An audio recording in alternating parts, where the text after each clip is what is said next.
This is the Misdirected Mark Podcast, a podcast about gaming, game mastering, and entertaining you, our listeners.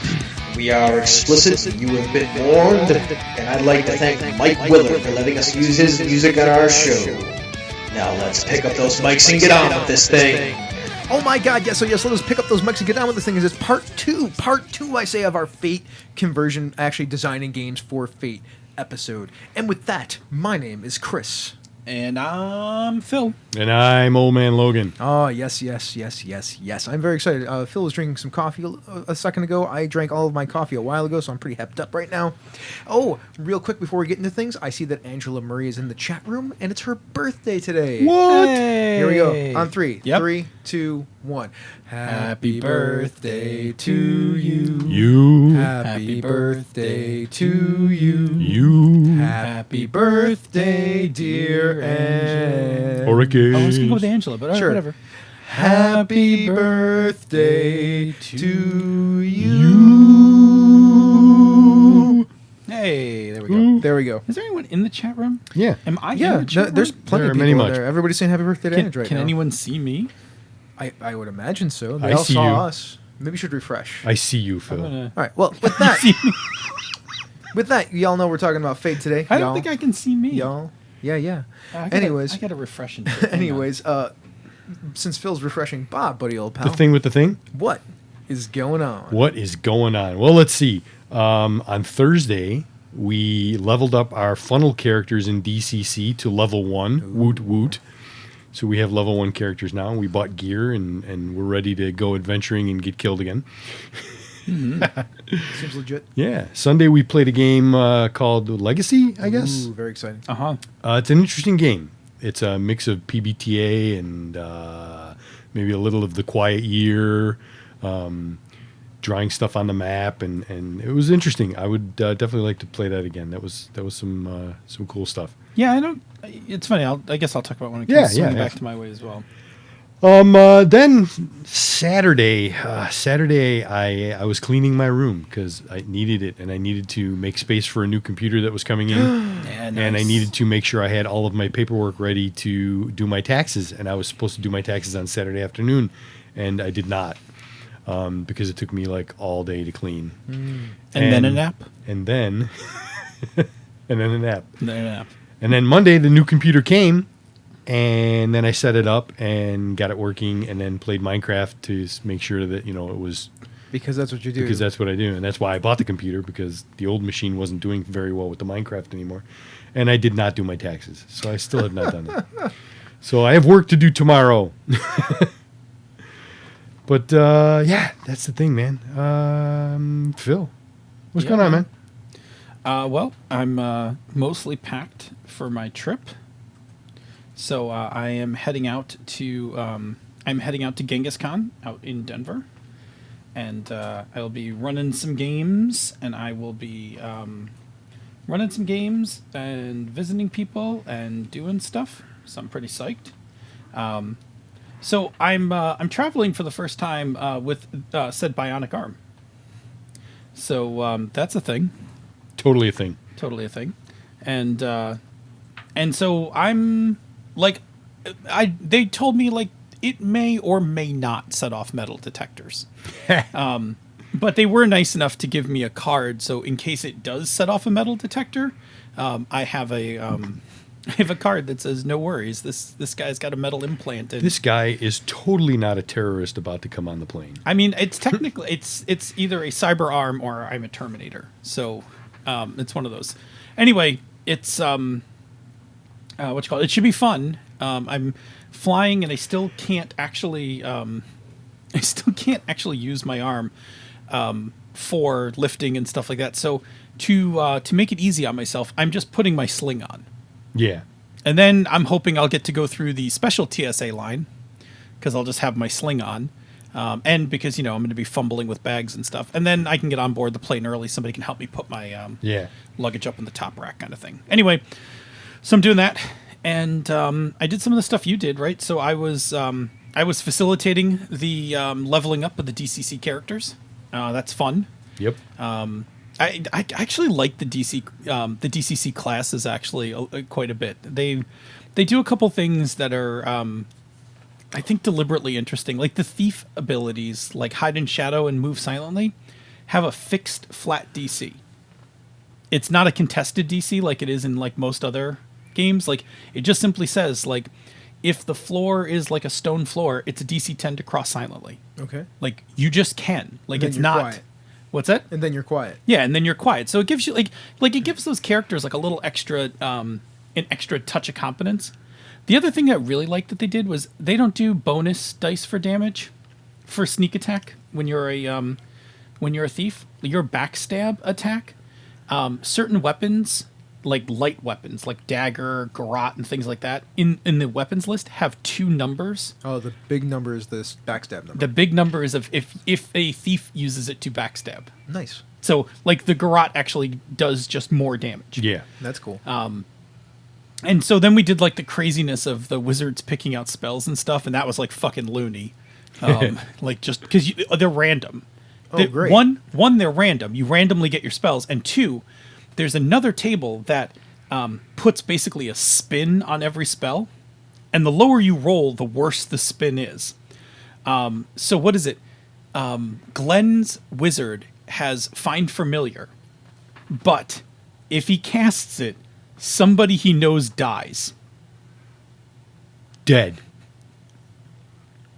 It's GM's pick. Somebody he knows dies. What the fuck? Well, It's like, hey, I've got a familiar now. Well, he rolled a 1. Like, it's about as bad as... So really, when he finds a familiar, what actually happens is he transfers the spirit of whoever dies into the familiar. That's why the familiar is And the now familiar's familiar. pissed. The familiar's pissed and yet attached to him. Uh-huh. Oh my god, that's what I would do anyway. I love it. I love it. I hadn't thought of it, but I'm totally doing that. You totally got to do that. I'm like, Glenn, are you going to use this spell? He's like, hell yeah, I'm using this spell. Of course, Glenn's gonna use that spell. He's like, somebody's going to die. Glenn's gonna use that spell once, Uh-huh. and then you're gonna torture him with it, and then he'll never use it again. Yeah, well, if he's good, well, if you lose the familiar and as a low-level wizard, you might not survive the backlash from it.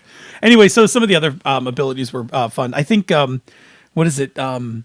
Jerry has one that changes his gender for a couple hours when he casts it. And then there were some other weird effects, but there's like a table of them. So every time you get a spell, you roll on the table to get basically this like effect that occurs when you cast the spell. Sounds good. So no 2 wizards cast at the same. So anyway, we did that. That was fun. We played Legacy. I really need to see that game in a campaign setting. Yes. I thought the character level stuff was actually pretty straightforward. The family level stuff, I would have liked to have seen in a longer play. But it was fun. It was cool and weird. Mm-hmm. And I liked that. Glenn did a nice job of running it. Yes. And facilitating it, so that was fun as well. And I don't know. I'm trying to think if I did anything else. I went back to work finally. Monday was my first day back at work after a month off. In what I referred to as at work as my my gravity induced vacation. Yep. Gravity is a harsh mistress. Gravity is a harsh mistress. So I spent the last 2 days kind of getting acclimated, and then I'm going to work a half day tomorrow, and then I'm going to fly away for a week. So I think it was just enough work. Like I got back after a month, and 2.5 days seems like just enough, and then leave. Fly like an eagle. I did in 2.5 days, like fix like 15 projects, redid a whole bunch of schedules, sent like a whole bunch of stuff out. I was like, okay, I'm back. I fixed everything. Here's where we are. Like, now just get everything done, and I'll be back on the 23rd. Mm. So to Tacticon, right? To Or Genghis- Tacticon. Is it Tacticon? It is. No, it's Genghis. It's Genghis Khan. Genghis. To Genghis Tacticon's the one that's in the fall. Genghis is the one in the winter. So if you're in the Denver area, you can hang out with Phil Vecchio and Senda Lino, who will both be at Genghis Khan. Yeah, we're going to be. Although by the time you hear this, the It'll be con too will late. Oh, well, look at Maybe that. you have already hung out with Phil. Maybe you already have. Yeah. Non-linear podcast time. That's right.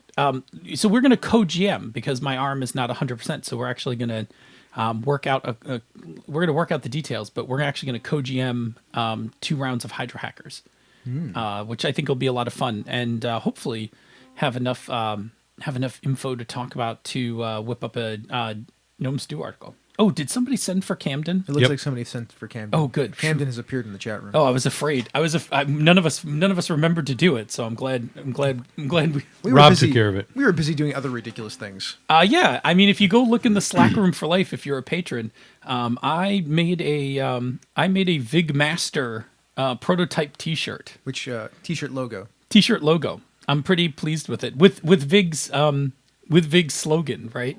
I feel like we need a D&D character or some sort of role-playing game character that is Vig Oh, please, Master. please. I'm waiting till our first actual play. Oh Oh, god. Big Master has to be a barbarian. I mean, come on. Maybe not the first one. Maybe not the first one, but Maybe when we decide to play Dungeon World. yeah, but Vig Master's coming. Wait, that's not right. I said that wrong. I think you said it exactly. I might have said it exactly right. the way you meant to say it. Oh man, it's awful. It's just awful. We're just awful tonight. Yeah. Wait. Nope. I meant that. Yeah. Okay. Cool. Yeah, that's pretty much it. So my arm's doing better. I'm able to move it around some more. It's sore today. Like I worked a full 8-hour day. I was tired too, man. I was like, oh man, this 8-hour thing is long. Like This working thing sucks. I hadn't worked. I mean, it's been a month, man. So like, I was in the office like all day today. I was like, holy shit, I'm tired. Like, how do I normally do this? And then come home and write and all that other stuff. So, and last thing, if you've seen out on social media, there's an announcement. Third Eye Games announced that I have joined the Third Eye Games team. Correct. Congratulations. Thank you. Yeah. I'm helping out by putting my project manager skills to use and helping Aloy kind of lay out not only projects but actually like lay out the schedule for the year, like what should come out when should they start and all that stuff. So now we have like an inside track on what's going on at Third Eye Games. I will soon have a inside graphic of what's going on after Aloy and I finish working on it. But I'm looking forward to it. I mean, I've been friends with Aloy for a long, long time. Yeah, we love that guy. I do. I love that guy a lot. I first met him. Do you know how I first met him? I first met him at Studio 2 because there was an anthology of blog posts that came out like 10 years ago, and I had I had 2 blog posts in it, and I went out to Studio 2 to see the book, and right next to it was Ninja Crusade, and so Aloy, you know, this is before he had his own booth or his own table, so Aloy's just standing there like selling Ninja Crusade like right off the rack, Nice. to people. So I got to talking to him then, and that's how I became friends with Aloy. So, you know, and we've done stuff for him. You're writing for him right now because I got all broke and couldn't do my part. So you're writing my part and your part. Yep. So anyway, you know what? I'm looking forward to going and playing some games and flying and all that stuff. Yeah.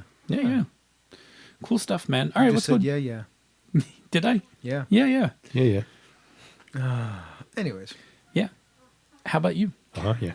I went to Winter Fantasy. Yeah, tell us about Winter Fantasy, So man. I've actually been gone since Wednesday morning. I got back on Sunday. So Winter Fantasy, it's a great convention, especially if you love D&D. But there's more than that going on there. So you know how we go to Origins and there's all of the podcasters and whatnot there, right? Yeah. Like you go to Winter Fantasy and all of the D&D AL admins are there. Chris Lindsay's there. James Cercaso is there from Don't Stop the Podcast Network. A bunch of other different writers that write a lot of D&D stuff are there. So it was really cool. Teos Abadaya is there. If you ever heard me talk about him, he's a really cool guy. Yeah. Robert Aducci from Bonestone and Obsidian is there. I'm hoping to actually run into Rob this weekend. But it's a great time, right? Like I drove out there with Cindy Moore from Down with D&D in the past, and Garrett Crow, Threats of Tegra, Threats of Gallifrey. We had a nice drive. Got there, ran 8 slots of games. It's a lot of games. I haven't done that in a very long time. It's been years since I've run 8 slots of games at a convention. Pretty heroic, man. It was awesome. Like I had a really great time. A lot of great tables. Tons of fun was had. I played a game. We played a game of D&D with 9 players and 1 game master that James Intercasso ran. And around the table, it was actually a kind of a really cool table. So it was Cindy Moore, Lisa Chen, who is a D&D AL admin. Merwin was playing. Chris Lindsay, who's like the WotC community manager. Me sitting to my left was Robert Allen Z, who is one of the story managers for Baldwin Games. Then there was Rich Lescaflair, who wrote Esper Genesis. Then there was Robert Aducci was playing in that game, and Will Doyle, who helped write a good chunk of the Tomb of Annihilation. And Nice. he's written a lot of other stuff. And it's funny because he's a patron and he listens to the shows. So even better. It was nice to meet him actually because we've had interactions online before. So that was a ton of fun playing that game. Because we were playing completely theater of the mind, very very story based. People are being pretty silly. Like Merwin's playing a gnome named Brillo who wears a washboard as armor, who's a bard. I was playing the prismatic mage Jameson Cree, so that was a good time. I feel like you've played that character before. I have played that character before, and we had a turtle in the party, so that was neat. Will Doyle's playing a turtle, and Will Doyle's English, so he's got an English accent. It's pretty hilarious. Oh, that's fun. Yeah, so it was a really good time. Yeah, we had fun and had lunch with some cool people. DM David, who writes a blog, a very good blogger, and Teos. Teos was running Knights Black Agents and Time Watch. Nice. Rob Schwab was there running Shadows of the Demon Lord, and the new game that I want to play more than that, which is it's like a Punk Apocalypse. Punk Apocalypse is the name of the game. It uses the Shadow of the Demon Lord engine, and it's got that Shadow of the Demon Lord flavor, but it's Punk Apocalypse, right? So like mutants and giant mutants wearing wearing the moomies with the all the dick fingers and everything. 'Cause yes, well, you can't get it away. is Shadow of the. It It's Robert Schwab. Yeah. Can't get away from that stuff. So that was pretty much my my 5 days. That's a pretty awesome 5 days, man. Yeah, and real quick, the games that I got to run, because it was tier 3 stuff, so all like the higher level D&D stuff. Like I got to use a Death Knight, I got to use a Baylor, Nice. like I got to play a Dragon Turtle, all kinds of fun stuff. Nice. Yeah. Kicks the crap out of just throwing some bugbears at the problem, right? Yeah, it's good stuff. All kinds of demons, all kinds of undead, scary stuff. It was good. I had a good time. Okay, well that's all I did really. Like that was my entire gaming weekend, I suppose, or gaming week, I suppose. Let's do a few announcements before we get into the feature segment. So, I'm one of the people who owns Lake Effect Gaming, which owns the QCC, and the QCC kickoff party and Kickstarter launch is April 8th. So, April 8th, that's when the Kickstarter starts. And if you're local to Western New York, we'll be at Collector's Inn from 2 to 6 p.m. I'll be there playing some games, probably running some encoded games. I'm hoping that I can draft Phil and Bob, or Phil or Bob or other people to come out and run games. Yeah, when is it? April 8th. That sounds like a It's a Sunday from 2 to 6. thing I could probably do. What? Yeah. And I run like whatever I want. Yeah. Yeah, Oh. absolutely. Maybe I run some Action Movie World. There you go. Come on out. Hoping maybe we can get Angie out here to run some masks or something. We get whoever else out. Yeah. All kinds of people. I could certainly bring Daytona Nights. Daytona Nights. Yeah. Daytona And- Nights. And maybe if we get enough people out for the Collector's Inn thing, especially Misdirected Mark folks that come out for that thing, maybe we'll all go out and grab dinner together Oh, afterwards. that'd be nice. That would be awesome. Yeah, whoever What's comes that out. place that's just down the street from Collector's Inn? The Jake? The Jake. You like that place, right? Yeah, because it's on Kenmore. It's got a nice burger Yeah, in it's there. in Kenmore. Yeah. Yeah. So we'll keep talking about it. Alrighty. Oh yeah, and Jerry will be there too. GM Gerrymander. So I mean, like GM Gerrymander is one of the owners of Lake Effect yes. Gaming. So. Yeah, come on out. We'll play some games during the afternoon. We'll get some dinner afterwards. Yeah, that would be be wickedly fun. Whoever's game night it is that night, I have no idea. But maybe we'll just cancel it. I don't know if it's your. Oh, I know game or it's my game. it's either yours or mine. We'll just Yeah. absorb it. Yeah. Yeah, it's fine. I mean, I love. I will basically use any excuse to go play Action Movie World. Right, and I mean, I'll probably run some sequence if people want to come out and play that. Yeah. Absolutely. Okay, well, that's the only announcement that I have for today. I guess we'll move on to the next thing. Oof! Get ready. Access granted. The Garage. Fake Conversion, Part 2. Well, Part 2. Conversion, making your own game out of Fate, whatever. Like, you can, it's actually all of those things, right? Most of the things that apply to the conversion apply to creating your own game from scratch using Fate. All right, last week we started talking about this topic, and we picked an IP, in this case Firefly, to use, and how we would take that and make that a Fate core game.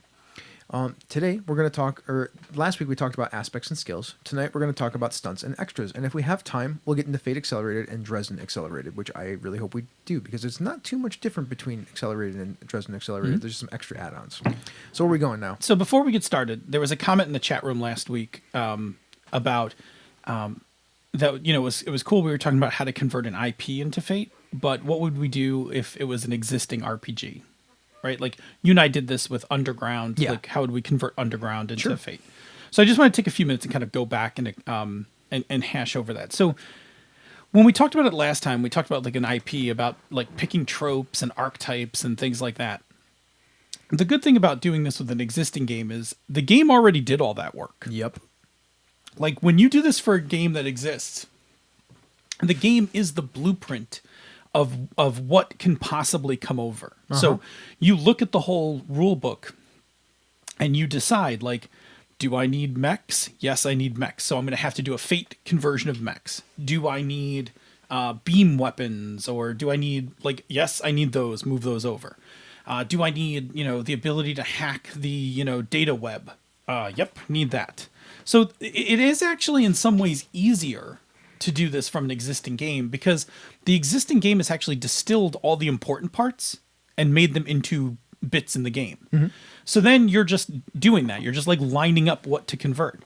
And when we did this for Part-Time Gods of Fate, like we actually took the Part-Time Gods book. Yeah, went right through it. And I mean, you and I went through it with like a list. I went through it with a highlighter. Yes, you did. That's right. I had my part-time gods is highlighted. Like we need to do this. We need to not do this. We don't have to do this. We could do this. Yeah. Like, and it was that straightforward. Like we made a list right from the, we made a list right from that highlight. Like these things need to be converted. Correct. And then we applied the things that we're talking about, what we talked about last episode and this episode. We actually then looked at each chunk and was like, okay, well, what's the best way to convert this? Do you want me to start talking about some of that Yeah, stuff? talk about some of the stuff that we like picked apart in Part-Time Gods of So Fate. character creation we had to do from scratch because character creation for Fate characters was very different from character creation for Part-Time Gods because Part-Time Gods was a point buy system. Yep, Now absolutely. while there's some pieces of that, it wasn't really that at all. Like that's not how Fate works, right? Right. Another thing about that was the character creation in Part-Time Gods had a divine side and a mortal side, and Fate didn't have that, so we actually had to build that into play. Yeah, that was a was a thing. wholesale bolt on. Then we got to manifestations and skills, and we're like, well, what are we going to do with manifestations because they're skills in the game?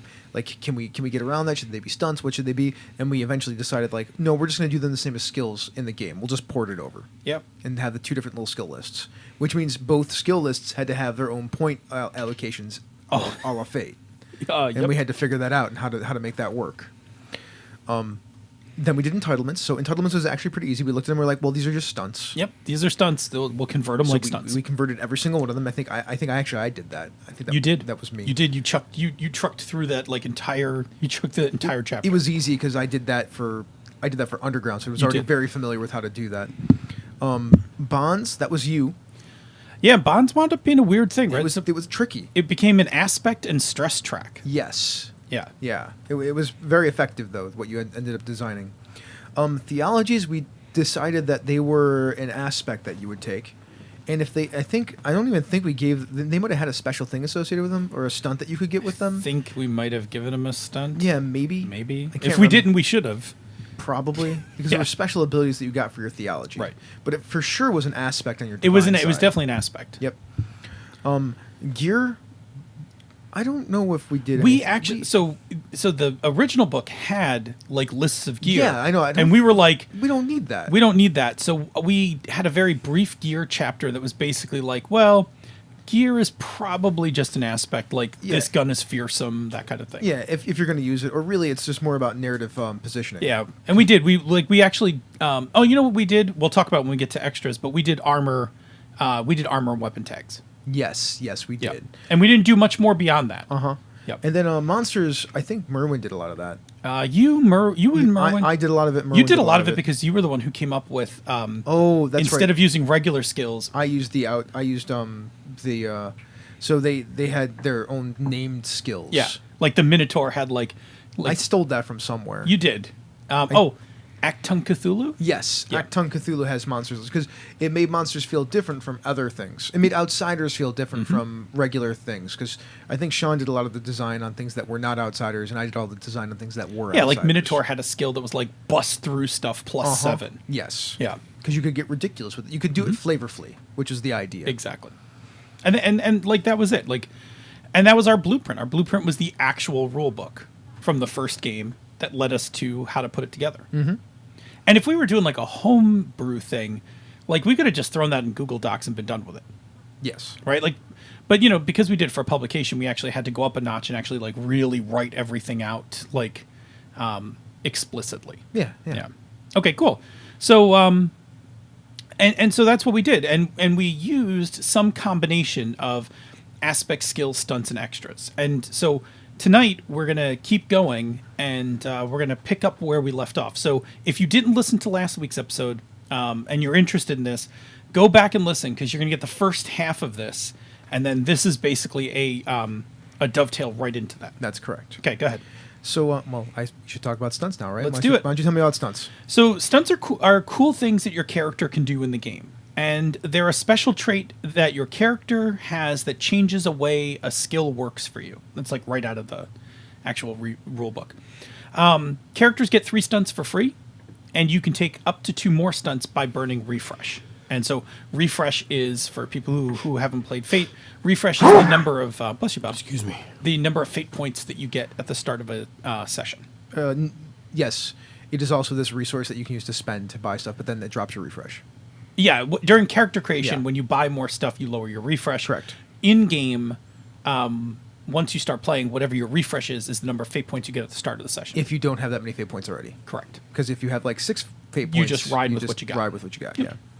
Okay, So, should we talk about we'll talk about what stunts. Talk about what stunts can how do. they work, what they can do, all that good stuff? Is that where we're going now? Yeah. All right. So the first thing they can do 3 things. The first thing is that they can add a new action to a skill. For example, there's a stunt called backstab. I'm pretty sure there's actually a stunt. I think that's just pulled right from the book, right? I pulled most of these Yeah. from the book. You can use stealth to make physical attacks Yeah. instead of using attack because you're a thief or Exactly. whatever. Like you have the stunt backstab. That's just it changes the way a skill can be used. Exactly. Another one is it can add a bonus to an action, and this is, I think, when people think of stunts from Fate, this is probably the most common one. It really is. And so, for instance, marksman +2 to shooting attacks when using a rifle from a distance. Right, that's really straightforward. You roll the dice, just add 2. And these all have like a formula to them too. Like it's +2 to an action when situation. Yeah, exactly. Yeah. And when the situation is really the important part, because it's never going to be +2 to shooting. Correct. It's always going to be to shooting when ... Yeah. And if it's to more than one +2 to shooting, it probably should actually be +2 to well, yeah. 'cause It's shooting attack. Yeah, well, I think the only thing that you can use, there's other places that you can Right. do it, but that's not that's not a bad one because it's when using a rifle from a distance, it's so specific. So it does. I mean, it's okay that it says to shooting when using a rifle from distance because there's going to be very few times when it's an overcome action, but it'll still be applicable. I would say, Yeah. I mean, right? you could. I mean, you could say +2 to shooting when using a rifle to overcome actions or to attack actions, but saying from a distance actually. So here's the thing about the art versus the design part. Like, the more specific you are, the more generalized you can make the actions that you can use. Yes. The more specific, the more specific you are with a thing, the more generalized the action can be. The more general the situation, the more specific the action can be. So, like, +2 to shooting with a handgun on attack actions, right? That would be a different thing to say. Right, because you could use shooting for overcome for something like somebody's hanging from a rope and you want to shoot the rope out. Exactly what I thought when I said it. I'm like, so that's I think that's an interestingly worded stunt, right? Yeah. Yeah, I think it's good too. The other thing that it does is it creates a rules exception. So, counterattack. If you succeed with style on a fight defense action, you can choose to inflict a 2-shift hit rather than take a boost. Yeah. So this just completely changes. Like it just adds something completely different. Yep. Yeah. All right. So the Fate Core book comes with example stunts for every skill. There's like 3 stunts per every skill, so you can actually see them. It also has a pretty decent section. I'm gonna wait for Bob to finish his. I hear you adjusting your I know you have the. Sorry. I know you have the. Oh man, what's the deal? You're sneezing. You're messing with the microphone. No, I'm just kidding, man. It's the floppy mic stand. Okay, so, like I said, the book comes with example stunts.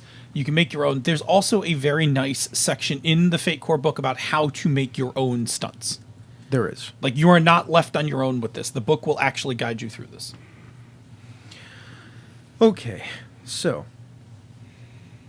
when you are doing a conversion, what you really should be doing is making up some of your own stunts to help emulate the genre. You know, it's a good way to help support archetypes. It's a good way to make your game feel like your game. We talked a little bit about how you rename skills and whatnot to fit the setting. You said the book and the toolkits do a good job, or you said the book does a good job of showing people how to make stunts, but the toolkits also really help a lot too. Oh yeah, the toolkit's great. So you should really be looking at things your characters are going to be doing in the setting to help figure out what kind of stunts you want to make for that. And remember, stunts are like those special things. They're the ways that characters can use skills differently than other characters. So that's why you want them to sort of fit the archetypes or like give people the freedom to make their own stuff. Yeah, like one of the things I always think about when I think about picking stunts or making stunts for characters in a game is I try not to think of stunts like feats. They are. They are, but they aren't. Like I don't like like for instance in D&D, like as long as you can meet the requirements, like everybody can take cleave. Sure. But what I like stunts for when I'm making characters is I want like my character to be unique. So I want that stunt to be like personal. Yeah, what you just said is indicative of third and fourth, really. Yeah, right. What I'm saying, yeah, like in third and fourth edition, Pathfinder. Sure. Like feats are just feats are like their stock, and I like my stunts to be custom. Which is why they have this way that you can build things for yourself custom. Yes. If you have a concept, you're not constrained by what's in the book. You have the ability to make stuff. Yeah, exactly. And I just like I really like that, and I try to hold to that. Like even if I'm making NPCs, I try not to make if I'm going to give an NPC a stunt, I try not to just pick one out of the book. Mm-hmm. Like I really try to like think what would make this character interesting. Like what could I give him a +2 for a certain type of attack because that attack would be interesting. Yeah. So I saw somebody mention, I think it was Mo, that it's like our discussion about stunts makes Fate more confusing rather than less confusing because, look, man, building stunts is game design. You actually, if you're going to not use the stuff that's in the book, then you are going to be designing. Yeah, absolutely. So that's part. There is no formula that you can just plug stuff into. There's just a generalized idea, and you can make broken stunts. I've done it accidentally a few times. Like, you get +2 on shooting attacks. That's you really have to. Yeah. I mean, one of the things about game design is like think to yourself when you make a thing. If everyone is going to take it, yes, the arms race. Yeah, if everyone's going to take it, then maybe you've made something that is a little too good. Exactly. But if your gunner is going to take it, but not your pilot, then you've made something correct. Yeah. And even better, if your gunner suggests something that's really very specific to, the way they want to, like the kind of shooting they want to do, like even cooler. Yeah, right? Yeah, like maybe they want to take a stunt for being able to disarm people. Yeah. With shooting. Uh-huh. Because that's a thing that their character does, like shoots weapons out of hands and stuff like that. Like that's cool. Like that not only is a cool stunt and something fun for the player to do, but now it like really shapes that character. Yeah, and that could be a trick shot, right? Yeah. When you want to use shooting to create advantages on situations, you get a +2. Yeah. Because then that could easily be like, I'm going to disarm him with my gun. Yeah, because I'll just put the aspect disarmed on him. Narratively true, mechanically true. Correct. Yeah. Okay, good. Good, I like. Okay, so let's actually go back to our Firefly example. Let's make a couple of example stunts. I think that would be awesome. So what do you want to do for adding a new action to a skill? I'm going to do one called Run and Gun. And that is, you may use drive to make attack actions when firing the weapons that are aboard a vehicle or ship. That's cool. I could dig it. Yeah, so like if you're in a spaceship, if you're in a starship and it has weapons, because not all civilian ships have weapons in Firefly, but in case yours does, and you're the pilot, you could shoot these. Mm-hmm. That's what my stunt does. I'm gonna do one for adding a bonus to an action. Leaf on the wind. Oh, 'Cause- can I pause you for a Sure. second? Here's the thing about stunts. Good stunts in Fate have cool names. correct. Much like cool aspects, are worded. Stunts need to have cool names, and if you can draw cool names from your source material, these get a little better. Please go back to tell me about Leaf on the Wind. So leaf on the wind is you gain +2 to overcome rolls when using drive. Right? Like, I mean, right from Serenity, right? Right from I'm a Serenity. leaf on the wind. Tell- It should be, if you're willing to take the -8 consequence, you can automatically do one thing with the ship, but then you die. I mean, yes. One amazing, impossible thing with the ship. And I say -8, so before Fate people freak out, most people know that there's a -2, -4, -6. There is the optional and somewhat not discussed, the 8 consequence, Which is like the which is the you're gonna die. yeah. Yeah, like you're dying. That's the Except he didn't even like you're dying. It was more like Wash was just dead. I feel like Instantly dead. There was nothing. I feel like if that was a game, the player who played Wash passed a note to the GM and was like, "Look, what's it going to take for me to get this ship to the planet without getting us killed?" And the GM's like writes back like, "Your life," and he's like, "Deal." Yeah, that probably happened. Right, and then like the ship lands, and you're like, "Yay, chunk!" Either that or Joss Whedon was just like, well, this character is useless now because it's the last thing I'll ever write for Firefly. So I mean, I've crashed the ship. And so- I mean, he's done what he had to do, and it would be a really emotional gut punch if I just murdered him. So I'm just gonna stab him and say, "Screw you, fans." there you go. Just take one right to the gut, fans. Yep. Later, Al. Literally. You like the guy who plays with dinosaurs? Too bad. Sorry. Okay. Last one. Creating a rules exception. I'm gonna make one called Doc. Right. You can treat wounds by using learning. Yeah. There you go. The opposition. So what you roll against is the level of the condition, 2, 4, or 6. And on a success, you remove the condition in a number of hours equal to the level. And if you do it with style, it takes half the time. There you go. And plus, as I recall from Firefly, it like when someone gets shot, it takes damn near an episode to patch them back up. Like, it's not fast. No. So I like the idea of 2, 4, and 6 hours. That's good. Cool. I'm down with it. All right. Cool. I think stunts are really cool, and like I said before, I think the purpose of stunts is really to make every character Unique. unique. That's the complete and total purpose of Yes. stunts. Yeah, exactly. Even NPCs. Like, when you put a stunt on an NPC, it's to make the NPC interesting and cool.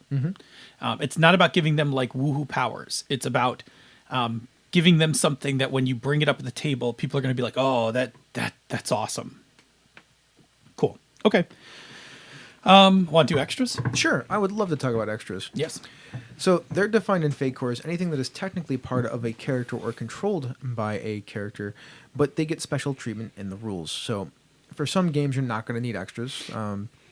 For others, you may want to build in some special rules. So extras are typically purchased with Refresh unless they are part of the game. Like in my Firefly game, the ship would just be a thing that everybody gets. We're going to do it. Oh, good. Neat. We're going to do it. So where are we going now?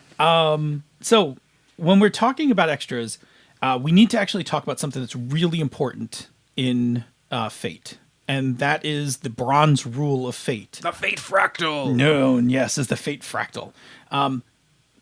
Which is stated as, in Fate, you can treat anything in the game world like it's a character. Anything can have aspects, skills, stunts, stress tracks, and consequences if you need it to. That's a really powerful statement. It really is. And it's powerful, and two, it's really smart. Because basically what it says is, if you need to mix and match all the other parts of this game to make a thing, do that. Yeah. Like, it recycles all the things you have, and it keeps you from straying too much into making something completely different. Okay. So I really like extras. They're really cool.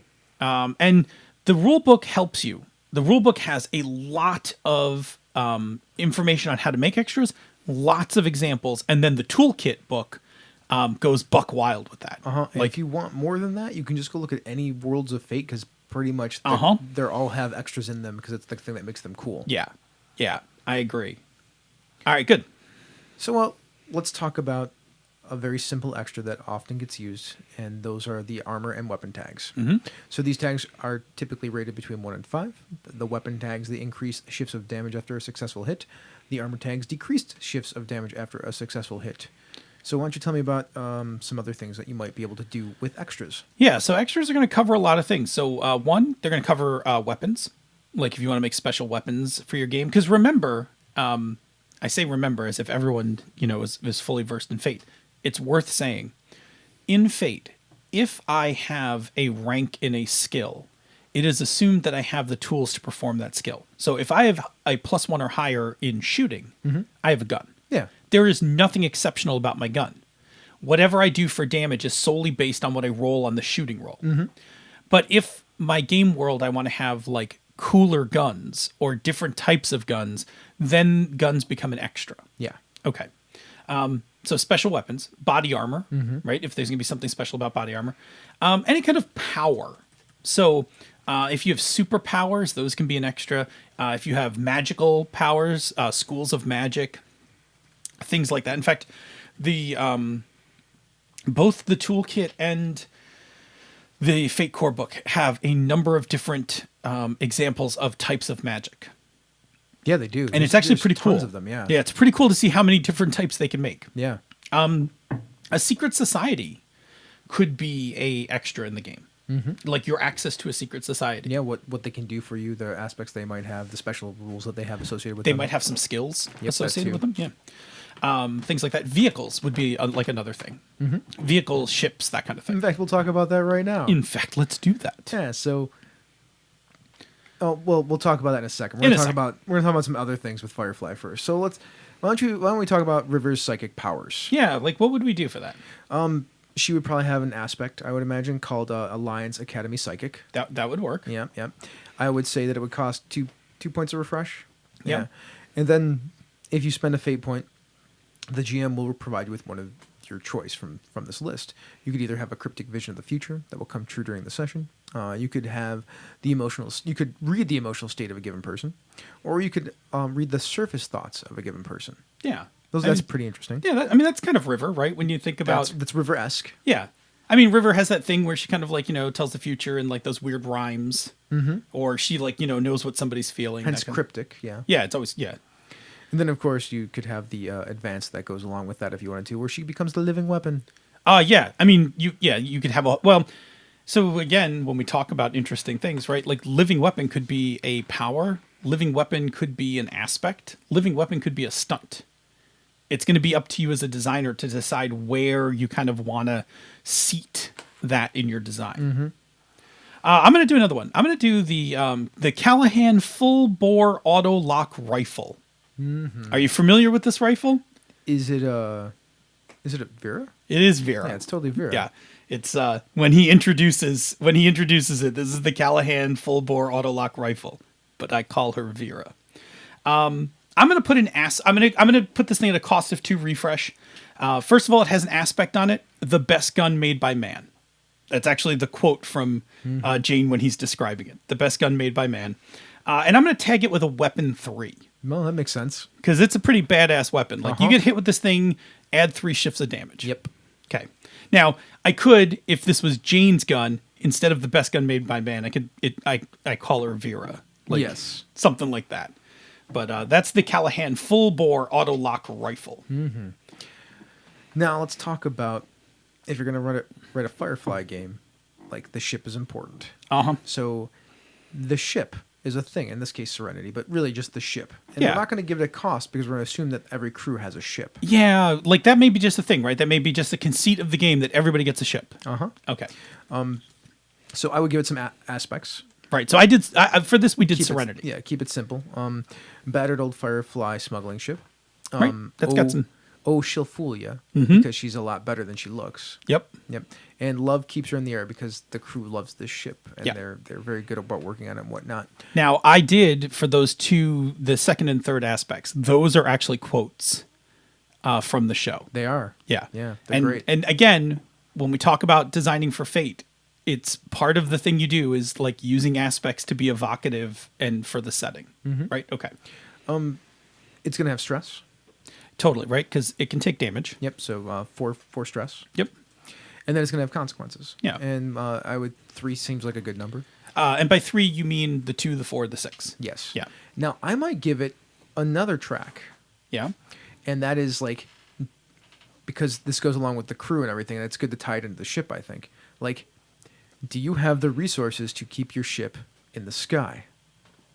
Oh, interesting. So doing jobs actually matters then, because part of Firefly is doing jobs. So you could do a stress track, but it doesn't cool down after scenes. It has to cool down by doing jobs. Correct. Oh, that's cool. And if it And then it can have some abilities that go along with it. Like you can push the ship or you can push the crew by spending this resource. oh, that's fun. Yeah, there you go. Yeah, that's cool. Yeah, I like that.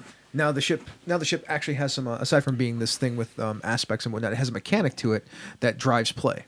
So what's interesting, I was just going to say, what's interesting is then because you do that and because you give them the ship for free, you are starting to define something about how this game's going to be about doing stuff because you need to keep the ship in the air. About doing jobs. Yeah. To keep the ship in the air. Because that's actually what the show is a lot of the time. Yeah, absolutely. Yeah. I mean, yeah, a lot of times they do, and if they neglect it, because sometimes they do, then in an episode or two, it totally catches up with them and like they really have to do something. There was one other I didn't write it down, but there was one other thing that I thought of and it kind of slipped my mind and it just came back. To make a Firefly game feel like a Firefly game to me, aside from the ship and that doing job thing, Yeah. Firefly is a character drama, right? So I feel like there should be some sort of thing that the characters have about them between them. Not between them, like the ship or the crew themselves, they have like a stat or something like. There's ways to get refreshes off of it. There's some abilities that they have, but the only way to do that is like in one scene, you and another character have to have some sort of dramatic tension arise, and then you write it down, you put it on the table, and you can't resolve it that scene. But some later scene, you have then that dramatic tension can be resolved, and that gives the crew a bonus in some way, shape, or form. Interesting. Because that plays into things like the episode where Mal and Wash get captured by Mishka. Yeah. Because the tension was because Wash was jealous Yeah. of Mal and Zoe, right? And there's lots of stuff like that. And it comes up when they're like hanging there. Yeah. Right. So the tension starts earlier, and then it gets resolved later, but it helps them get through.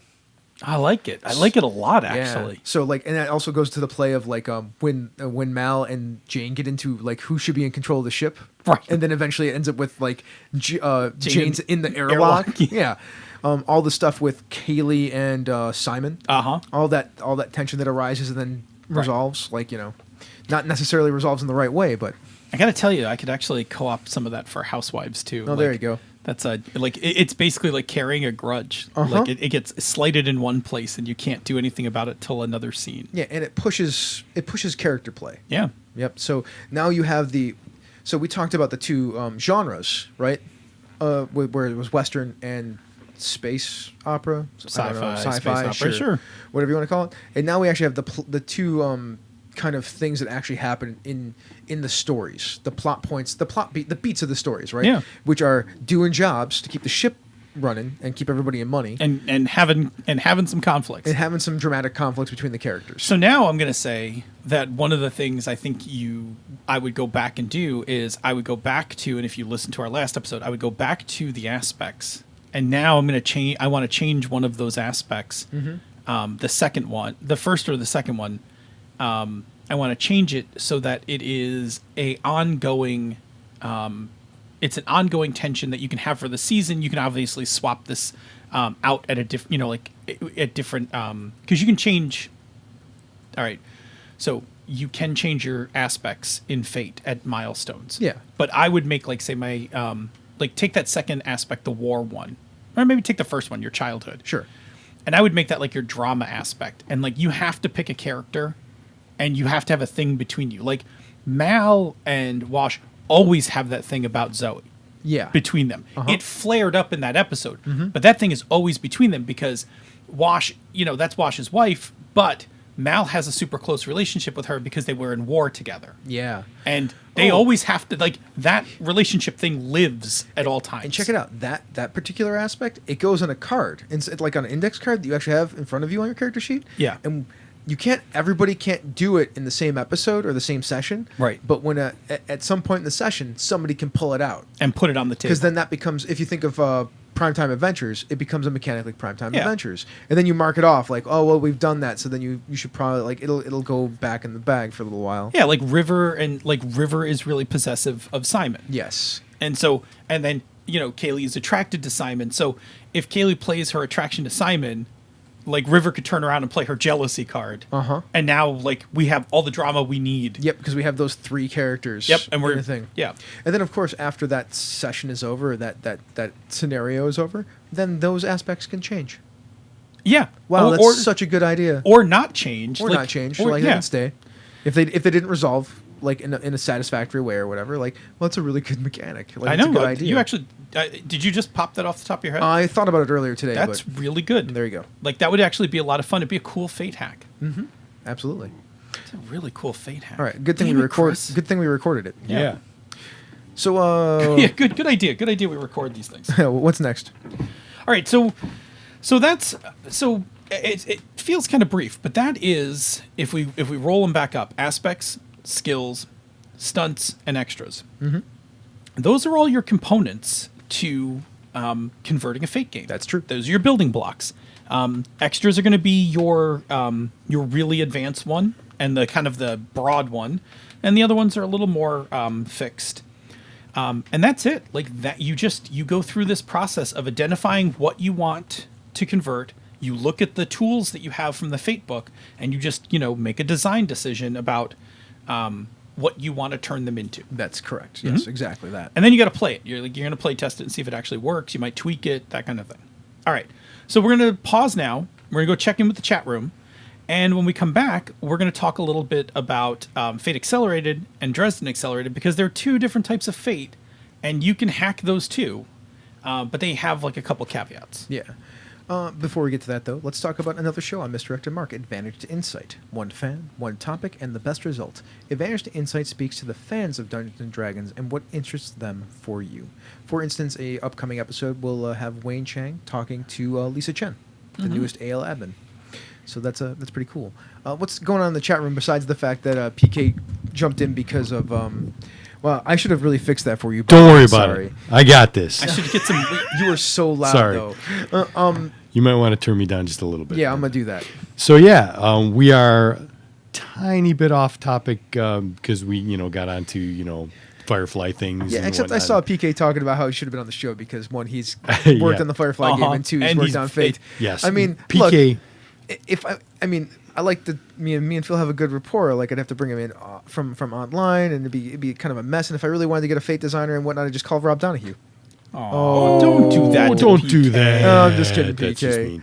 I mean, we said No, Three PK Rocketeers actually- like 7 times last week. I know, Yeah. but PK would have been actually a great fit. Yeah, he would have Yeah. been a great fit. If I had fallen on the ice after part 1, PK would be definitely the man you yeah, he call would have in. been the person I would have There called. you go. Yeah. Yes. Yeah, Absolutely. PK wanted me to make sure to mention that he got to write Vera for Firefly, and it was one of his crowning achievements in that game. Aw, so he That's got to write awesome. that. Yeah, that's So that was good stuff. yeah. I totally wanted to when I was like, Yeah. all right. I'm like, Vera has a real name. Like, what is it? He's right. I should call. He said I should call Lenny over Rob. That's actually accurate. That's true. Oof. Well, I mean, Lenny Lenny is Balser is a kind of the frickin' mechanic. Yeah, he's the mechanics guy. Yeah. We had Vampire 54. Who is that? Who for the life of me, can't I'm remember who terrible that at is. remembering I'm bad at people's the names, handles. too. But Vampire 54 updated to the $10 title, but not sure what title to have, and wants suggestions. Oh. So we need to come up with a title for. I mean, it depends on who it is. Yeah. I forget who it is. So we'll get that taken care of. And somebody mentioned, because Rob Abrazato and I have been like so close with the quips tonight. Yeah. They called us Hope and Crosby. And after somebody said something about Hope and Crosby, I may have pulled the lyrics for "We're Off on the Road to Morocco," and I Oh, may God. be working on a gamer version. Oh no! Oh That's no! awesome. No. Which now I said it on the mic, so I have to do it. So Yeah, PK also noted. I'll just say it really quick. PK noted I drank my coffee with my left hand. I do have some limited use of my Yeah. left Nice. hand, and I can eat. I do have to say, like the Three Rocketeers is still one of my favorite versions of Fate that exists. Oh, it's great. The whole aspects is skills thing. Oh, yeah. It's the most pulpiest version and the easiest one to like be like, all right, people, this is how we play this game. You get a +2 to anything you roll. Pick some aspects that go along with the thing. I mean, it's obviously influenced my design on sequence. So I mean, Yeah, there's that absolutely. too. Oh, So there's that. Yeah. Oh, and Jared Rasher says, Chris, spend a fate point to invoke Rob for a +2. Yeah, I mean, it really should be spend a fate point to invoke Lenny for a +2. I've never I mean, had Rob let me, on the let show. me just I've say had Lenny this. on the show. Let me just say this. If you invite Rob, we're going to stop talking about fate. I know we're talking about bags. We'll be talking about bags. I mean, at least if Lenny's here, I could start getting him talking about whiskey. yeah. Like he'll talk about alcohol. Rob and I will drift off into Carrie land. There you go. All right, back to the topic. Cool. Dun, dun, dun. So before we wrap up this idea about fate, we wanted to talk about two other flavors of fate that are out there, their differences, and give a high-level view of how you might convert games to them. And really, they're kind of very much related because Dresden Files Accelerated, because there's no better way to call it right now, is really just a set of add-ons for Fate Accelerated. Yeah. So Fate Accelerated. Fate Accelerated it's named Accelerated because it's the faster version of Core, and it's the little book. If you've seen it, I think the actual physical book's like $5. There were all of the Fate books, all of the Core books are pay what you want on drive-through, but it is a quicker, faster version of Fate. It's a much thinner book, doesn't carry as much, but the really, really, really cool killer app to Fate Accelerated are the approaches. So Fate Accelerated does away with skills, and instead it has a set of approaches which basically describe how you accomplish a task, not like what knowledge or Skill set you have. skill set you use to accomplish the task. And so in Accelerated, the default approaches are They're careful, clever, flashy, forceful, quick, and sneaky. So when you convert something into its accelerated, it's very important to look at these approaches and see if they make sense for your setting or genre. Yeah, because you have the option of customizing that list to the types of actions in a game you're converting. That is correct. And much like the Fate Core skills, which we talked about in the previous episode, don't add 6 more onto this list. No, not at all. Swap not one the point, for yeah. swap one for another. Don't add to this list. So there's a thing that this does that is not necessarily apparent until you start playing the game. So when you have skills, you are assumed to have competence at things because of your skills, right? Correct. There is no assumed competence based on these things. You are just your approaches are basically your competence at how good you are at certain things. So that means the things that you can actually do, the things that inform what you can technically do, are informed by your aspects way more in this version of the game. Yes. Because that's your high your- concept is basically your archetype. It's telling you what you can do and what you can't do. Yeah, in a your lot of ways. aspects become your narrative positioning. Correct. For these approaches. Yeah, instead of skills, because there's nothing that says you can shoot. Right. But if your aspect says I'm a gunslinger. yeah, well, Badass gunslinger. there you go. Yep. Shooting guns is your thing. Yeah, if I have badass gunslinger and I have a +4 clever, then the way that I shoot has everything to do with outthinking my opponent and making my shot. Maybe being perceptive about the situation. Right. And if I have a +4 in forceful, it means I'm raining bullets. Uh-huh. On I'm collateral damage, I'm raining bullets all over the place, that kind of thing. And if it's quick, I'm basically a quick draw master. Exactly. I'm just gunning people down before anybody else can gun me down. Yep.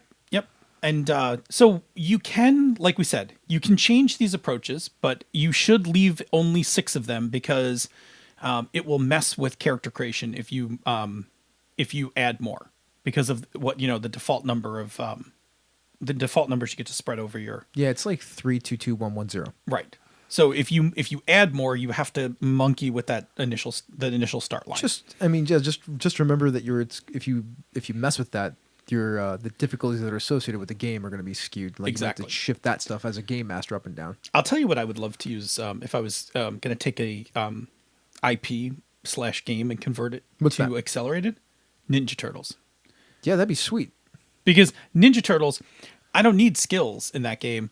I need these approaches, right? Because I'll use a couple stunts and some aspects to differentiate all 4 turtles. Yeah. But I could do all 4 turtles really quickly and Accelerated. Yeah, you can. Yeah. I mean, I would, if I wanted it to be a fuller game that I wasn't just going to run myself, I would stick on the mantles on the back end. Yeah. You're actually more familiar with that than I am. Yeah, we'll get into it. You're going to learn a whole lot of stuff in about 2 minutes. Yeah. So let me just say one last thing about the approaches. So about renaming them.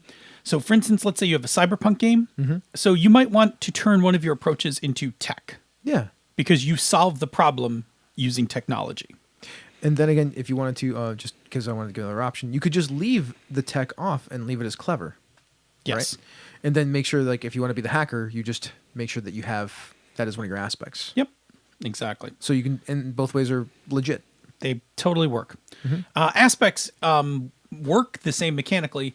They're a little different in what you get. There's a high concept. There's a trouble. You automatically get another aspect. And then maybe if you want, you can have one or two more. Exactly. Oh, I'm sorry. I stole that part from That's you. not a big deal. I don't really mind. Tell me about stunts. They're the same. Yeah, they really are. They're a little different because approaches are not the same as skills, right? Yeah. So it's when you flashly do a thing, get a +2 or whatever. There's a little formula for both types Yes. for both types of stunts. There's like a little formula you actually can fill in the blanks, and it totally works. Yeah, that one's more Mad Libby. So Yeah. if it, like Motusno, if the other one just was confusing to you, this one's a little bit easier to understand in a lot of ways. I think. So just go. I mean, like I said, it's $5. I think it's free as a PDF on. It is. Drive It's pay what you so want. Pay what you want. Yeah. That you're right. That Mad Lib is perfect for that. And as for extras aren't listed in the accelerated book, but you can totally just pull things from core and make it happen. Like I could do a Firefly accelerated game, and I could still take the ship from what we designed from core using as an extra and put it in the game. Totally, it still works completely. Yeah. Cool. So Hey, do you remember that thing you told me to do before the show? you didn't do it. I didn't do it. That's fine. You want to just read? Yeah, you can ask me some questions. I'll ask you questions. Go ahead. So Dresden Accelerated. So there's a thing in that game called mantles. Mantles. I'm going to go through them and what they are, but really what they are is character classes in a lot of ways. They're sort of archetypes that you can smack on that have some abilities and stunts that are kind of like put together for you. And this is how they work. They're kind of like an extra. In fact, that's the best way to describe them. They're a pretty expansive extra that you put onto Dresden Files. They're the pretty expansive extra that you put onto Accelerated. So the first thing is that all these mantles have unique conditions, and I'm putting that in quotes if you can't hear it. So, for instance, I'm going to talk about the Clued In Mortal. The Clued In Mortal has a unique condition called Knowledge that has 5 stress boxes. Now, what that means is they're more like a resource. Okay. Like you spend points to do stuff with them until they're kind of full. So, for instance, this condition has 5 boxes to represent the breadth of occult information to which you have access. Mark a box of knowledge when you leverage the information you have gathered on the workings of the supernatural world as indicated in the stunts, because a lot of the stunts are associated with this stress track. So, going off that, then there are a couple of core stunts that you get for having a mantle, which, like as I mentioned before, you spend stress from your condition to utilize. May I ask you a question? Sure. If I have spent all 5 of my boxes, does anything bad happen? Sometimes. Cool. Depends on what it is. That's okay. Also, usually you have a lot of these mantles have more than one condition set. It's like the other one for Clued In Mortal is In Over Your Head. Nice. It's only got one box. But, Sure. But I think I'm in over my head. I'm pretty sure when you fill up the whole box, Yeah. your whole stress track, you mark off In Over Your Head. Sweet. And like you're in over it's exactly what it sounds like. Yeah. Something knows that you're looking at it and it starts coming after you. Like Nice. something bad happens to you. Like or like there's like the game master gets a like, well, this thing's coming after you now. Whatever it is, right? You're in over your head, Yeah. bud. Some of the other ones are like out of, for instance, like the wizard has burnt out. Like you can push your power, but you're burnt out. You can't really use you always have a condition against you until you have a consequence that is leveraged against you that the game master can always tag for an invoke against you until you've dealt with the fact that you're burnt out. Cool. Then there's one, or maybe that's exhausted, because burnt out is the one where you really push yourself and you can't use your magic until you've rested and the end of next session. Cool. Okay. So like you just did something amazing. right. but But you- your next session, you're mundane as hell. Yeah, pretty Yeah. much. All right. So I was mentioning with a mantle you get core stunts. They're stunts that you just get for picking the mantle. And they you spend stress from your condition to utilize that. So knowledge. So chasing rumors. Mark boxes of knowledge to aid rolls to overcome or create advantages when you research into supernatural threats and it's relevant. So you get a +2 for each box marked. Nice. There you go.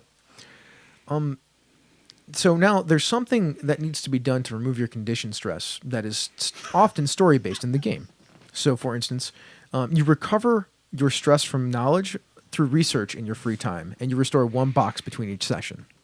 Nice. So I like that's, that. that's how that goes. So you have to, 1, do research, and 2 have between session time. So does it make?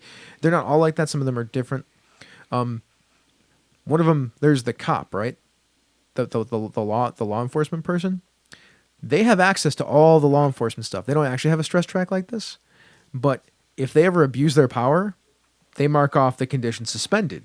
And then they don't have any access to any of that stuff, and they're in trouble with their bosses and whatnot until they've dealt with the whatever caused them to be suspended. Cool. It's really pretty I like clever. it. It's really Yeah. smart. It's very smart. So then all of these mantles have some additional stunts that are associated with them. Sometimes there's not a bunch of them, but sometimes there's a lot of them. And you have to buy them like normal stunts. Okay, but they're accessible because you have the mantle. Correct. Cool. Okay, I like it. Yeah. So it's a character class. Yes, it's a character class. There's a little less. There's nothing that says you can't build certain things, but you're not supposed to. Really, you're just supposed to take stuff from these mantles. So what I like for this is if we were going to do Firefly in this system, the archetypes that we talked about in session 1, the soldier, the pilot, Yeah. the preacher, all that stuff would be mantles. yeah, like we could just make mantles for all of them. I mean, I call them archetypes, I guess. There's not really a generalized. So we version can make a of this yet. mantle for Wash, and that you could kill yourself to land the ship. Sure. Like Yeah. you can get through one amazing stunt, but it's gonna cost you. Or you get through one amazing stunt, then roll the dice, and if you have, if you're not at 0 or higher, you die. It's called spear. It's called spear in the chest. Spear in the chest. Mark spear in the chest. Ugh. No, but that would be cool because if we were gonna do river, like the mantle could be living weapon, It could be, yes. right? And so then that could be Or it could be Academy Psychic, and Living Weapon could be one of the stunts. right, and basically like max out your track. You defeat all opponents in this scene. Well, to me, it would be max out your track and have a mental breakdown. Oh, I'm thinking of the one where I'm thinking at the end of Serenity, where she's locked in the room with the Reavers. Yeah. And it's just like, well, this is all you can do. Like, spend this. You can save all your friends, but you're spent after this. So mental breakdown. But she wasn't really broken down at the end of Yeah, I it. mean that was her that was her catharsis Yeah. of the thing. But remember there was the time when she beat everybody up earlier in that thing, and she freaked Yeah, that's out. true. You're right. Yeah. Like, that's the Yeah. So that would be cool. Like, that would be a really cool, like, I dig mantles. Like, I'm getting it. Like, yeah. So here's a couple of stunts, and usually the stunts they come in 2 flavors. They're either they go with a resource that is off of your stress track, like in this case knowledge. So familiar face, you know and are known within the supernatural circles. Once per session, upon meeting an NPC involved in the supernatural world, you may mark a box of knowledge to declare that you have met them before and can create an aspect with one free invoke to represent your prior relationship. If you're in too deep, that is the other thing that I was talking about, you may avoid marking knowledge by noting in the aspect that the NPC believes you are trouble incarnate and will willfully avoids you. like it. Yeah. And then there's the other one, which is they are themed to the material, or themed to the mantle. So Paranetter. You are an active participant in the Paranet, a collection of low-level talents including mortals communicating over the World Wide Web. Once per session, you may contact the Paranet to request assistance. The GM determines what aid the Paranet is able to provide. Typically helpful information, extraordinary circumstances may dictate in-person aid or even warden intervention. So that has nothing to do with your knowledge skill, but it's an extra thing. I like it. Another real quick example, like if you're a magic user, you're a Wizard of the White Council. If you have the Wizard of the White Council stunt, because there's actually a stunt for Wizard of the White Council, then you can also take Silver Sword if you're a Warden, which means you get a Silver Sword, which lets you break down magical enchantments with it. Like you take the stunt, you get the sword because they're super rare. I kind of want to make a bigger version of this, not so much the mantle, but that resource track. I want to use it for another game idea that I've had for a while that would be fun to do. Bob knows the material, global frequency. Global frequency. Oh yeah, look at that. Check it out. That'd be good. Like, it'd be awesome. Like, spend a box to get a +2 on a roll or something. But you have to define like who on the frequency, who on the frequency is helping you do this.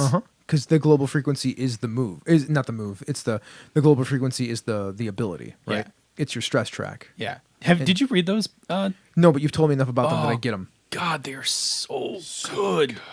I don't know. I don't know if anyone in the chat room or anyone else who's listening to the podcast has read Global Frequency, but if you like action adventure, sometimes weird science, graphic novels, I can't say enough about. In fact, I want to go read it like right after the show. Like I'm gonna go pick it back up off my shelf. Well, that seems to be our episodes on Fate. Yeah, man. I think we covered it two parts. I'll say this in wrapping up. I think what we did was give a nice overview. Yeah. There's a lot of depth in designing with Fate. It's actually one of the fun, I have now designed something in Fate and I've designed something in Powered by the Apocalypse, and they're kind of two very different design aesthetics. The neat part about designing things in Fate is figuring out the cool ways to put the building blocks together to make things that match your game. Yeah. Where in Powered by the Apocalypse, it's really, how do I put this thing into a move? Yes. But in Fate, I can make a few more design decisions, right? Is this thing a stunt? Is it an aspect? Is it an extra? Do I want to build an extra that because mantles really become they're like extras that you could have built that. Mantles are essentially a collection of a resource that are associated with a bunch of stunts. Yeah. Yeah. At some point they'll genericize this in some sort of SRD component, and it'll they make sense if you look at Dresden now, but you can kind of see the underpinnings for how these things get put together. And it wouldn't take much. It doesn't take much to start thinking about how you could make your own. So anyway, I like designing stuff in Fate because of how it's an exercise in being clever, right? It's an exercise in how can I take these things and make this thing. I loved when we did that in Part-Time Gods of Fate. I loved when we came up with the divine and the mundane sides of the character sheet. Fate is essentially a bunch of Legos. Yeah. Yeah. That's what it is for game designers. And pick your Legos and put them together in unique and interesting ways. Powered by the Apocalypse is not. Powered by the Apocalypse. No, that's a very we could do a whole episode or more. PBTA is complex. Yes. Because it's not this cut and dry, right? They give you the blueprint basically here. And while Vincent gives you the blueprint, building stuff off of it, it's a lot more nuanced. Yeah, it's more you're machining a bunch of stuff. Yes, it's less about sticking things together. Yeah. And it is more there's a thing, it's a move. Good luck. Right? Exactly. Yeah. We should, Bob, would you mind, sorry, I know you're fixing the mic stand, but would you mind pinning? We should do a talk about, and I don't think we're the ultimate experts on it, but we have played enough and done enough. We could talk about PBTA design. I guess. That would be fun. It might be fun to go get somebody to help us with that. Ding. It's fine because you just designed a whole game based around that. I did. Yeah. I feel confident I can talk about it. By that time I'll have played enough Urban Shadows that I'll have now. But Pitt. Jason Pitt would be good. Yeah. I'll have enough games, different varieties of game. Well, PBTA game. You've done Airy Peaks. You've done Old Vex Castle. Yeah. Dungeon World is not. As far as Powered by the Apocalypse games goes, Dungeon World is not the typical Powered by the Apocalypse game. A lot of those PBTA games tend to have a lot to do with relationships and interpersonal drama and things like that. DW is a very different game for that. Ooh, Avery Adler. That's a good choice. Yeah, that'd be fantastic. That's a good choice, PK. I believe Avery's going to Breakout. That may be time for do some recruiting. Right? That would be good. That's a good one. PK's on the ball tonight. I got no problem with us doing Fate because we did Part-Time Gods of Fate, and we've done a lot of Fate design, right? Kate, I think Kate would be pretty good. Kate would be good. I wouldn't mind what you call it. Yeah, because her games. Her circus game. Yeah, Avery's stuff's been a little further along development. Avery's also done a lot more design in that space. Rach would be fun. Hell, I'd have Rach on for pretty much any number of reasons. Yeah, because Powered by the +1 forward, right? I just like Rach. That too. She's just cool. But yeah, she's obviously host of +1 forward. So coolness, man. Okay, I liked what we talked about. If people have questions, they can always go to the community and leave us questions. We'll be happy to answer them, and if need be, we'll spawn another show. So. Want to check in with the chat room, and then we'll move on. All right, let's do it. They're busy. What's going tonight. on? What are they doing, Bob? We got off on a little bit of a tangent because it appears that Rob Abrazato and I are drift compatible, and so the chat room decided that our Jaeger is called Panda Waveform. I feel like that's my Jaeger. Isn't that like Phil and Cindy's yeah, I was Jaeger? gonna- That's probably yours. I was That- just It gonna would s- be a better fit for you guys, but there's a Jaeger It's called a Panda big Waveform. samurai panda, man. Yeah. Like, And it has a power called Panda Backdraft. Yes. Which, is that a forward-firing weapon? no, that's the No. aft weapon. Yeah. That's the aft weapon. Boy, that's Hey Bob, can you pin that thing that Mo just put in the chat room because I have to go fix that later. Absolutely. Which is why I'm going to go fix that later. All right, cool. I didn't realize that was a thing. What's we should probably, Bob, take a look at what's coming up in the chat room right now, and there may be something we need to figure out. Apparently, Rob and Bob are just borrowing it. Oh, okay. Well, Yeah. they could borrow it. I mean, Yeah. you can borrow a Jaeger. So, what are we talking about now? Then are we moving on? Yeah, Yeah, we're do moving. the thing. We just totally like dead spaced that for a second. Yeah, That's we- like the most dead air we've ever had. That's really What just embarrassing. happened? We were all just Oh, reading no. something I mean, else at the same time. Between you and me, neither one of us can shut up ever. Who's in charge of the show? I guess I am. No, I meant at that moment. Who? None of us were in No, charge. I don't know, man. Who's driving car? Bear Who's driving car? Bear is driving car. Can Bear drive? Oh man! All right, here. Let me just hit the thing. What is? Oh, that's the wrong thing. Oh, come on. We're failing. We're We're And dying. like that, the show went off the rails. Oh, we're dying here. Oh, let's go to the social media depository. Let's talk about a current Kickstarter. The Princess Bride role-playing game is kickstarting now. I'm not sure it's going to make it. Probably it will. Not sure what it is. Can somebody? It uses fudge. It's designed by the Alright. guy who designed fudge.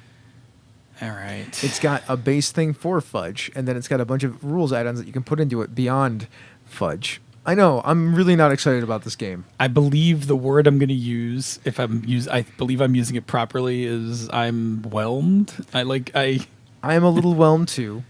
All right. All right. Because I read a few other things. I have red flags. I have yellow flags. I can't say red flags. This game isn't very exciting. One, I'm not sure what you're doing with this material. Like, how far can you take this? Well, I mean, if you're going off the book, that's different, right? Like, we're all so familiar with the movie. I guess, but I'm just familiar with the movie. Yeah. Because the movie's amazing, right? And it's like quotable beyond hell. And, But it's not about the world, right? It's about the characters. right. And then it's in Fudge, not Fate. It's in Fudge, yes. Yeah. Because it's the guy who originally designed Fudge is the designer. I mean, That is actually a little more no, interesting. I'm with PK. PK saying exactly what I'm trying to say in my voice, which is it's old tech, and you're not going to get aspects. Here's the- okay. I'm real quiet. quick. Go ahead.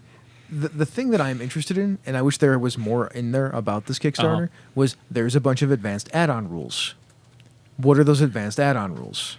How are they different from Fate? How do they... Wait, what are these advanced add-on rules that I couldn't do in Fate? Exactly that. How do they make Fudge better? Like, what am I getting out of it? Yeah, I'm.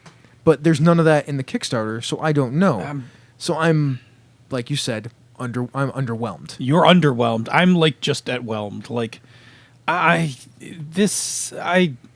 right. So here are my problems. I don't know what you're going to do with the source material, other than a fun one shot. But the fun one shot is watching the movie. I mean, although it would be fun to be able to say like, oh, I'm gonna take a +2 on my attack roll because I'm going to use I'm not left-handed. Oh wait, it's Fudge. There's no aspects. I'm done. Now, I'm I sorry. don't know what that means, right? Like, I don't know. I mean, we know what Fudge is. It's basically It's just the plus dice and I think the minus. chain and but Yeah. I'm pretty sure aspects are not a Fudge. I'm pretty sure aspects was a Fate invention, not a Fudge invention. Yeah, exactly. Yeah, But my that's- point is, like, it's just the numbers, right? And the skills. Uh-huh. So, I mean, I would even rather play Rissus than Fudge. I would play this in sequence. I mean, I would play this in Seek. Thank you. I appreciate that. I mean, I'm not going to go that far and say I'll be that, honest. but- I'll be honest. Because I didn't look to see if it was fudge, but when I saw it, I honestly thought for a second, I'm like, oh, it must be Savage Worlds. Because Savage Worlds would actually be kind of fun to play. Like, it would be fun to like play that out. Because Savage Worlds got like, I would just, like everybody gets like 7 bennies. Let's go. You need to tell me in this game how you how you can have duels. Well, yeah, because if you can't, like, of all sorts. Yeah, of all sorts. You Yeah. need to tell me how there's a duel, a sword duel, there's a strength duel, a strength duel, and and a how duel there's of a wits. duel of wits. Yeah. I mean, right now I'm playing Burning Wheel, as far as I'm concerned. Yeah, Right? exactly. Yeah, I'm with you. I mean, I don't want to speak bad about it because I haven't done any reading.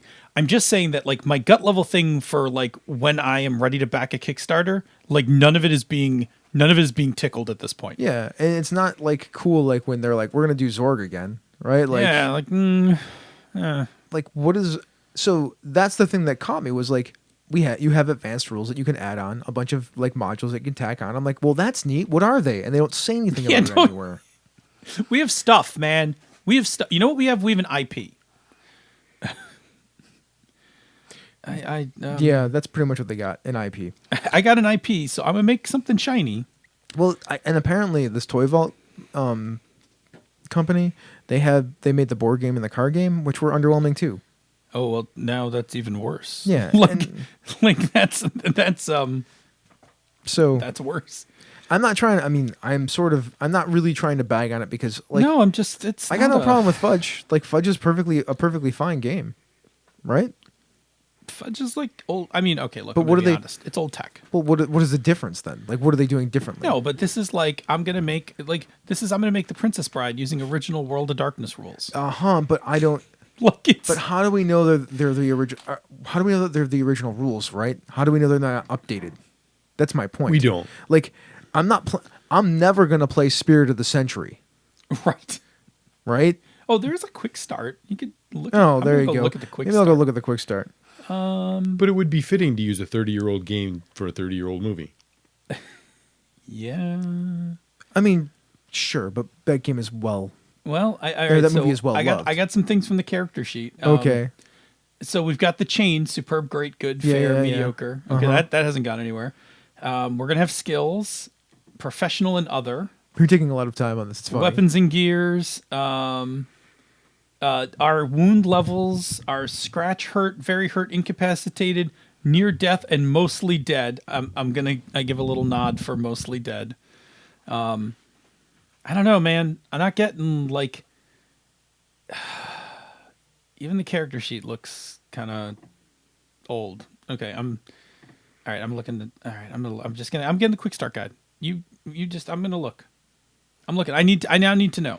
Well, I'll move on to the next thing then. You move on to the next thing. I'm gonna do like a quick. I'm gonna do some quick. So let's do a little community chatter. So All right. Doc Palindrome, he had this post that I thought was really fun and very nice of him to say, and it's a cool story, so I thought I'd read it. So Doc Palindrome. It was a crazy idea that ended up having a problematic and complex execution with fantastically fun results. So a few months ago, Doc commented to his game group that he wanted to play Dungeon Fantasy, the newer box set powered by GURPS, but that he had no interest in running a fantasy game or campaign, so he would only be doing one-shots. One of the players told him that he should come up with a non-fantasy way to play it, and then a plan immediately formed. He had always wanted to run X-Crawl for years. He even interviewed the creator Brandon LaSalle on his podcast a couple of years ago. His approach to running this has always been about classic RPG styles, 3rd edition Pathfinder, 5th edition DCC, even Black Hack. The setting altered depending on what he wanted to do, usually some form of typical dystopia. For a long time, he was going to merge the long-lamented Dragonstar setting with the concept of X-Crawl. To him, X-Crawl became a thing that could be dropped anywhere. So he also always loved GURPS, and he knows that the complexity of character and ability design can seem daunting, but the actual play of GURPS is, in his opinion, both elegant and faster than a lot of other high-end crunch games. But within the rules set, as well as in the idea of customizing rules based on the needs of your campaign, and there was the setting. Originally, the GURPS fantasy setting was called Yurth, but it was eventually released as Banestorm. In it, a magical accident performed by elves led to access to the planet Earth during the Crusades. That meant that various Asiatic African cultures arrived on Yurth and established nations there. For centuries, the cultures developed in parallel to that of Earth, but based on the ideologies that had been the focus of the age from which the humans had originally arrived. This meant a whole series of kingdoms dominated by variations on real-world religions. Updating this became problematic. I mean, obviously, this is a huge fucking setting. We have a different point of view on the world than some of us did when this content was first published, his group, that is. His response was to update the setting date by a couple centuries, and that way he could deal with some of the themes he wanted to touch on without needing to approach concepts that he didn't want to deal with in the game. He could kind of pick and choose his social ills in that way that he wanted to put in the game. Once he had this, then he developed the concept of X-Crawl, further developing from around which this sport reality show revolves. So it's a sport reality show in this version. This is the opiate for the masses. It's the gladiatorial games. It's football, basically. So he wanted to make sure that those who were involved were treated with the level of celebrity that sports reality show people have. So then the characters were created, a session 0 was run in multiple parts, and on Friday, he ran the game. It began with discussing character connections that ended up with the PCs in a rap battle with a pair of goblins dressed as rat people. That already sounds fun. In between this, Giant Spider's a super clean sewer sponsored by Bright Clean because, why not have sponsors on your reality show, right? And an awkward conversation with a performing goblin who accidentally entered the PC's break room and couldn't get out all made the world seem weird and twisted and, because of the violence, slightly horrifying. The players all had a blast. It's rare that he has this kind of success with a new game, but applying what he's learned over the last 2 years of listening to Misdirected Mark and paying attention to this community has altered how he runs games after having done so differently for 3 decades. It's still his approach, but tempered with the lessons learned. He managed to push back his instincts, screaming in his ear that he needed some massive mega plot to make this truly fun, and shelved the invasion of superheroes for the campaign that he generally runs, but that when he runs it gets boring at some point. So yeah, his GURPS Bainstorm X-Crawl powered by Dungeon Fantasy turned out pretty well, and he's excited for the next run, but he's more excited for playing the downtime between tournaments that will follow. And he says he owes a lot to that to this community. Nice. Aw, thanks, man. So all of us. Everybody. I also love X-Crawl. Me too. X-Crawl's a totally fun game to play. All right, I'm skimming through these rules pretty fast, but 3 stats, 15 skills. So 3 stats, 15 skills, a couple of feats, a couple of gifts, a couple of inconveniences. So in Savage Worlds terms, these are edges and hindrances. Edges and hindrances. Wound track, which is kind of making some sense. And you can play this with 3d6, but you really should just go get Fate dice. Okay. So no. It looks okay. There's nothing about this that isn't playable. What is it? What about it makes it Princess Bride? You know what? It does have one. It does have one thing I really like. It has Grandpa weight points, so you can spend a point and narratively inject. Grandpa wait, is he really dead? That's interesting. Yeah, there's a little bit of there's some narrative control that you can do through. That's fascinating. Yeah, it's okay. Again, I don't think this one's my cup of tea. It doesn't look broke. It looks like I would have just went and done it in Fate and not in, I don't think I would have reinvented the wheel. I would have picked this up. I would have gotten you could have gotten the Fate Core license for nothing. And I could have streamlined a bunch of this, with aspects and stuff like that. Anyway, it looks okay. I'm not going to back it, but here's the thing that just popped up apparently. Yeah. So it looks like Motusino just found out that Frank Menser is putting out a new game. It's called Fairy Tale. It's from Fairy Tale Games, or it's called Fairy Tale Games. It's a new game system that's about storytelling, not combat. It's for cooperation and not competition. Frank Menser wrote that, huh? Interesting. I'm going to have to look that up later. We'll talk about that next week. I'm going to say, I wonder why that is. It's just going to leave that here. We'll leave that right there. Frank Menser. Okay. I mean, come on. Okay. We get to the after show. I'll tell you some ideas that I think are in the game. Sure. Absolutely. Let's do some Patreon shout-outs before we get out of here. Noah Bond, Remy Bilodeau, Stacy Winters, Glenn Seiler, David Walker, Austin Lemke, Waxberg or Wakesberg, Blaze A. Bear, Drew Smith, Todd Crapper, the best name in all of game design. I love that guy. name. Love that guy too. And Rob Bush. Okay, well, with that, thank you everyone so much for listening. If you are free Tuesday evenings, 8:45 p.m. Eastern, 6:45 p.m. the Queen's Time, come join us live on Twitch, where you can chat with other listeners in the ever awesome chat room for life, and then ask us some questions about what we're talking about on the show. Absolutely. And if you can't make it to the live show, check out our podcast each week wherever you get your podcasts, and take a listen to some of the other shows in the Misdirected Mark Network, such as Down with D&D, Advantage, Inside, Bones, Obsidian, Pen, Talking Game, Surface, Freaking Thursday, Troy, the Gnomecast, the Wendy Podcast, All-Star, Jang, who hustle, opposite friends, the OSR. Woof, nice You job. can and should also check out some of our brother and sister podcasts, She's a Super Geek, The Knights of the Night, and the always amazing Gaming and BS. After you have built all your extras and are ready to make some stunts, leave us some feedback. You can reach us directly, the old-fashioned email system, Chris at misdirectedmark.com, That's Phil me. at misdirectedmark.com, He's over there. Bob at misdirectedmark.com. At the end of the table. Check out our Facebook group talking about things that are old and antiquated. Hit us up on Twitter. The show, the network, is at Misdirected Mark. I'm yeah. at DNA Phil. He's at Robert M. Everson. That guy over there is the Light 101. Where you can get your smooth jazz all day long, or whenever you ask me anyway. And then go to our high concept of social media, our G Plus community. Now, real quick, we have like 850 followers on Twitter or something like that. By the end of the year, I'd love to see us get to 1,000. So Yes. follow us on Twitter. Yeah, follow us on Twitter, please. please. Thank you. Give us a little follow Friday. Yep, follow Friday. Yeah, there you that'd be go. great. And hey, if you like what we do here and on the other shows in the Misdirected Mark Network, you can support our Patreon campaign at patreon.com/MMP. Patrons get access to the after show, pre-production show notes, musical parodies, which there may be another one coming, the Pandas Talking Game bonus outtakes, and other special releases. I mean, you essentially get 2 extra podcasts every week. If you're a Uh-huh. patron, you get the after show, and then you get the Bonus outtakes. Yeah. Well, with that, this has been a Misdirected Mark production, which is the media arm of Encoded Designs, and I will just say very simply, mic drop. We out. Yeah.